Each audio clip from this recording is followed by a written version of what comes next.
Greetings to you all. My name is Dr. Foxwede, and today we shall discuss a famous prayer by Achilles in Homer's Iliad.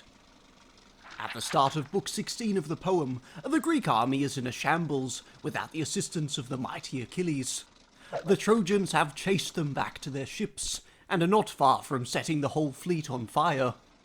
Desperate to help them, Patroclus begs Achilles to join the Greeks in battle, and reluctantly, the stubborn Achilles lends the young man his armour to join the battlefield.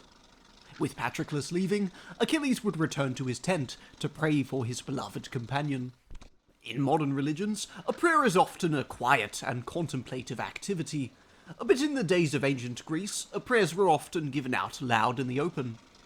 Perhaps if you were cursing an enemy, you might want to keep it down a bit, but otherwise it was quite a public act, and somewhat more assertive than other religions. Rather than kneeling down or bowing one's head as in many religions, the Greeks stood before their gods. This is what Achilles would do when he offered a prayer to Zeus. Filling a golden chalice with wine, he poured an offering in his courtyard, requesting from Zeus that Patroclus defend the Greek ships and then return safely after. An illustration of this scene actually survives from a Greek manuscript composed in late antiquity, which depicts a hopeful Achilles outside of his tent, making his entreaties. Autarape kaponaupi, makenin open te dietai, asketes moie pete, doas epine as hikoito. Tel kesi texun pasi, kai angem kois hetaroisin, horsepatel kominos, tu declua metia tastos. But when Patroclus has driven off the war, and war cries from the ships, may he then come back to the swift ships unhurt, along with all his armour and companions in close combat. Thus he spoke in prayer, and Zeus of counsels heard him.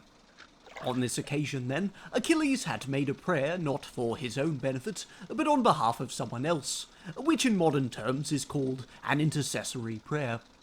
Homeric heroes were close to the gods, and therefore their prayers asking for something in return were virtually always listened to in Homeric poetry. Unfortunately for Achilles, though, he had wasted some perfectly good wine. Although Patroclus was fated to defend the Greek ships, he would also never return alive. Tui deteron menedoke pater, heteron dananosen, neon men hoiapose stai, apolemon temacen te. Doke soon dananose, maces ex aponiestai. The father granted Achilles one wish, but refused the other. He granted that Patroclus repel conflict and battle from the ships, but he refused that he return from battle alive and well. Although undeniably tragic, this outcome must have been some consolation to ordinary Greeks, who were also unsuccessful in their prayers to the gods. Even the likes of Achilles could have his wishes in some way frustrated by a Zeus. Several studies have suggested that praying for others does not make them any better off, and does not, for example, make recovery from illness more probable. But for the Greeks and their Iliad, the death of Patroclus was nonetheless ordained by the will of the gods, who could dispense in equal measure goods and evils for mortals. Such was their kindness and their cruelty, which for the Greeks could explain the problem of suffering in the world. Class dismissed.